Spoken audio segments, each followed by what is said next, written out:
แม่งก็บอกหลวงปู่อยู่วัดละมันจึงสิมีพลังงาน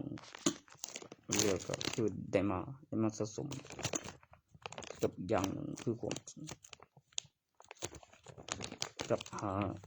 อะไรที่มหัศจรรย์มันก็ตั้งราคากระดูกสั่งเด้ครับเรียวโค้งเรียวก็เป็นคือใส่กรอบไปยังต้องได้ลดคือมีค่าดูขนาดตัวนั้นยังเอาไปสั่งกิโลขายมีตัวนั้นแม่เป็นวัตถุแบบพระเครื่องแล้วมีคนแบบโอ้ยเอาตัวมีผงมหาศาลเพียงไปสักติดผืนเลยว่าจะมีป่าเขามาพร้อมงาก็บริจัดงานเรียนสื่อแล้วค่าโค้งน้ำไหลดิลดกันถ้ามีทั้งไว้ตัวใหม่ไม่ต้องได้ลดน้ำยังขึ้นกระดูกใส่ตัวแล้วสักกิโลขายตัวนั้นยังมีเบิ่งอันนั้นเป็นเพียงแบบถูกสั่งบักโซกเว้ยสั่งเลยตามไปโดยห้องแผ่นกับประโยชน์กับตำแหน่งกับมีเสียงแล้วมีหลักฐานบัญชีมีกองจรอยู่ดีกับอยู่ฝุ่นมียามเป็นยามคืนลูกใส่ไงก็พอกับลูกใส่ปุ๋ยสอง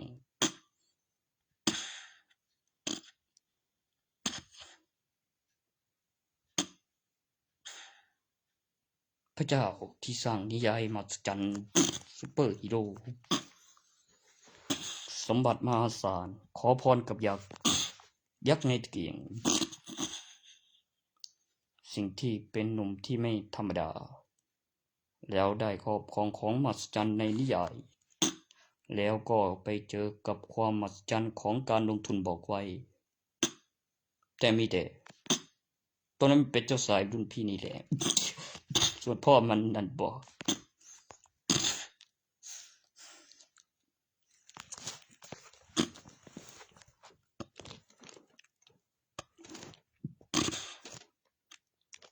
ถึกแดดเหลือเวทเบียดยังเหลกเป็นเมียพวกนางอยู่ในอมสลึกกับประโยชน์กับทะเลทะเลทาดได้ระวังเนี่ยไงโลกไปเบิ่งในบัญชีมันมีค่าเกิดลูกก็มีจริงก็มีเฮ็ดไปดำแล้วก็นับเป็นปีแล้วตั้งราคาระดับสิ่งละเอียดและวัตถุแล้วขึ้นระบบในอุปกรณ์จากการขยายตัวไปป้ายการจดจำการพัฒนาและมีการตอบใน YouTube ในหนังสือขบวนท่าประสานอินและฟาดกองโซอัคราดนตรีซุปเปอร์ฮีโร่เขินยังหนอพระมหาพระราชาก่อนนั้นนะบ่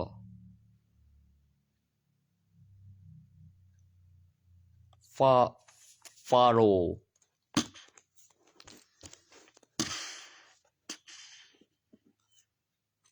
พระราชาเจ้าสายสิทธัตถะตัวมีทหารกับมีเลือกได้เป็นเจ้าหญิงกับไม่สูญแผ่นดินแล้วก็คืนสิเรื่องตำแหน่งที่ปลอดภัยในใบทะเบียนบ้านสมัยใบทะเบียนบ้านและนอนกับเมียพ่อมีประกันและมีลูกและหลานต่อจากพ่อกับลูกและขั้นตอนพ่อลูกแล้วก็เมียฝากท้องมีสำเนาแจ้งเกิดชื่อบิดาและมารดา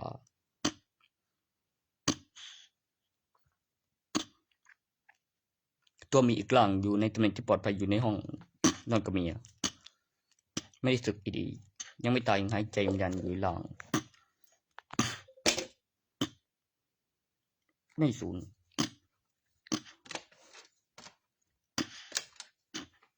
เป็นอย่างคู่มือตาบจิตบนเครื่องได้บอกและยังไม่ตายตำแหน่งที่ปลอดภัยในสมัยมีใบทะเบียนบ้านแรกๆและข้อมูลการลงทุนบอกไว้และข้อมูลพิสูจน์สัมผัสผูกเสก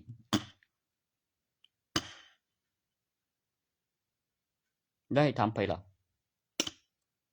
มันจะมาวนกูได้จากไหนล่ะกูนอนกับเมียเป็นมันคือมีเมียคนก็เมียมันไม่มีหำ แต่ลูกชายมีหำอยู่ได้มันก็เลยมีเมียคนได้ดีมีประโยชน์กลางวันและกลางคืนกับกิจกรรม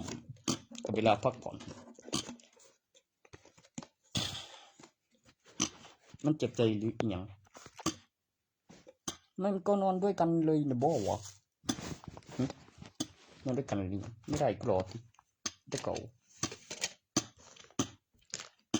บอกก็ต้องชี้ตาผู้นี้บักโซ่บอกว่านั่นบักเสียมขึ้นมาลังประการวัตถุรูปถ่ายของวัตถุปีพศศตวรรษระบบที่ขึ้นในอุปกรณ์ซิงค์ข้อมูลปฏิทินเพื่อพิสูจน์ข้อมูลปีพศวิวัฒนาการภายใต้สัมบรรยากาศแล้วบัลลังก์แล้ววัตถุ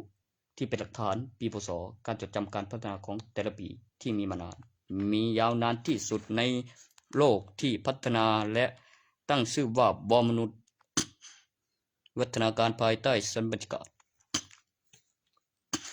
ศาสนาผู้สร้างจักรวาลแล้วก็พระเจ้าต้องมีจักรวาลของตนเองเกี่ยวกับการคำนวณเจอในขั้นตอนแรกๆกลางวันและกลางคืนระหว่างสองดวงมีดวงเดียวการเคลื่อนที่ความเสื่อมของปฏิทิน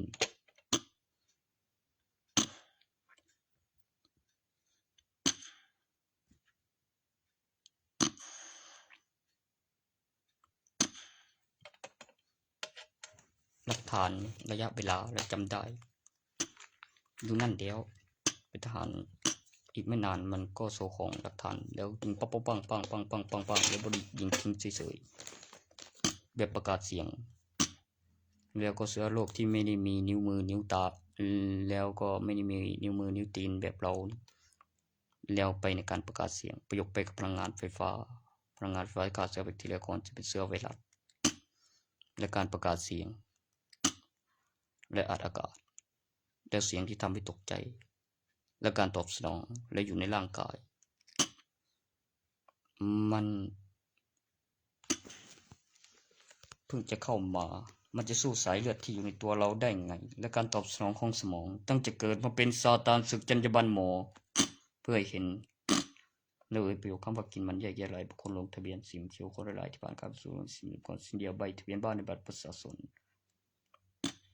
ประโยคคำว่ากินมันและปลุกเซลล์สัญชาตญาณวิ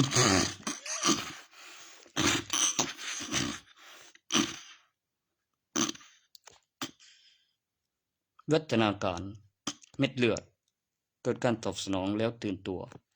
เขาเรียกการปลุกสัญชาตญาณแล้วเซลล์แล้วก็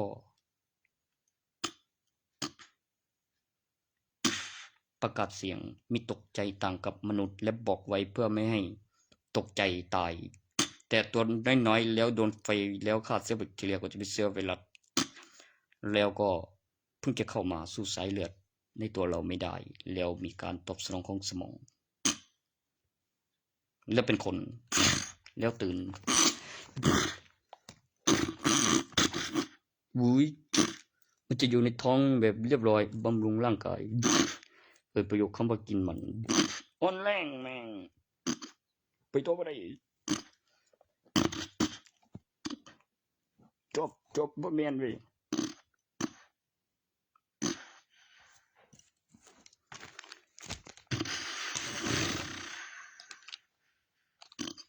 นี่ยังวะตัวนั้น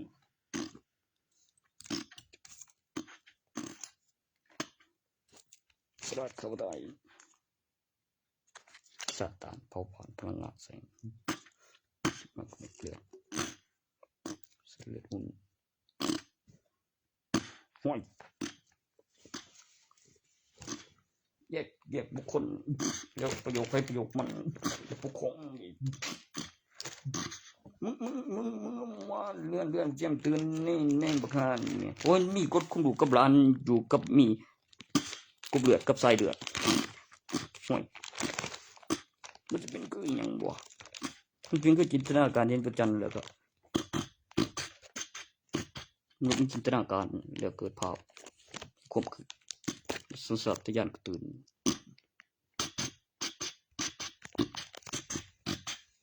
แล้วก็บ่ลืมบ่เป็นเจ้าใส่ยาเผ่าพันธุ์นักรบระเบิดและร่วมตัวกันใหม่ในชื่อ CS1 และพัฒนาขึ้นระบบ iPhone มาตรฐาน WCS ระบบข้อมูลและหมุนแบบมาตรฐานสมดุลสมบูรณ์แบบของจักรวาลการค้นพบวิวัฒนาการการพัฒนาจำนวนตัวเลขที่ทำให้จำได้การอัปเดตเวอร์ชันเองการทำงานรูปแบบโปรแกรมการรวมตัวเพื่อความสมดุลของจักรวาลที่สมบูรณ์แบบยิ่งขึ้นดีเยี่ยมสาธุอีกดวงคือวอคเสียที่นี่คือวอมนุษย์ใช้คำว่าสมบูรณ์แบบและสมดุลมาตรฐานสมดุลสมบูรณ์แบบหมุนรอบดวงจันทร์หมุนรอบดวงอาทิตย์แล้วก็1 วันมี24 ชั่วโมงกลางวันและกลางคืนโคมเสื้อการเคลื่อนที่วินาทีโดยไม่สนกันไม่เสียความสมดุลและมีการขยายตัวของจักรวาลที่สมบูรณ์แบบดาวเทียมแล้วก็การสั่นสะเทือนวิดีโอเกิดสั้นก่อแสงเพื่อสื่อสารกันทางลากคาร์บอนมีเปล่งแสงที่มืดนอกสั้นบรรยากาศหรือสั้นเกาะแสงบาเรียตัวที่จะดูจอและผลข้างเคียงและสะดวกเฉพาะและข้อมูลส่วนบุคคลแล้วไม่เสียมารยาทแล้วเกิดเหมือนจอแสงหรือนอกสั้นบรรยากาศก็เพื่อสังเคราะห์แสงเป็นแกนแสงทะลาคาร์บอนมีเปล่งแสงที่มืดนอกสั้นบรรยากาศและแรงสั่นสะเทือนและวิดีโอในแกนมีทุกคนก็ตอกเงินเข้าไปแบบเป็นทุนสี่กับจำได้กับตัวเลขกับทุนบอกไว้สิ่งที่มหัศจรรย์กูกำลังจะบอกมันอยู่ตัวนั้นมันไม่รู้ว่าเป็นเผ่าพันธุ์นักรบมั้งมันถึงควบคุมได้ไอตัวที่ควบคุมบอลได้เป็นคนเพราะอะไรเนี่ยบอกมีจินตนาการหนังสือการเรียนสัญชาตญาณค้นพบกับสัตว์ทั่วไปมนุษย์มีกรุ๊ปเลือดสายเลือดที่มีเห็นบอก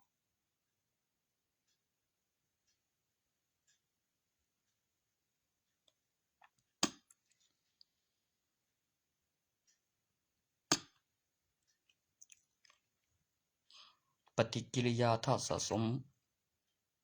สิ่งที่แบบมันเป็นสายเลือด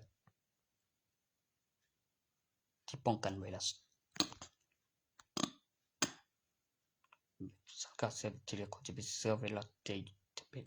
เป็นสัตว์เลือดอุ่นแล้วอยู่ในเม็ดเลือด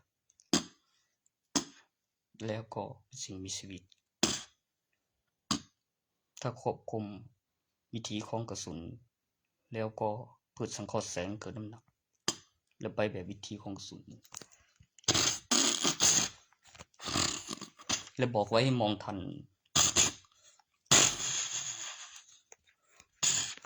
ตอนคืนก็เห็นอยู่ในกับมีคิดไปเองหรือมีคนเฮ็ดมีเดี๋ยวนะข้างเคียงตัวยาหรือมีคนทำเป็นหรือมีจริงสิ่งที่มีเห็นเลยมีเสียง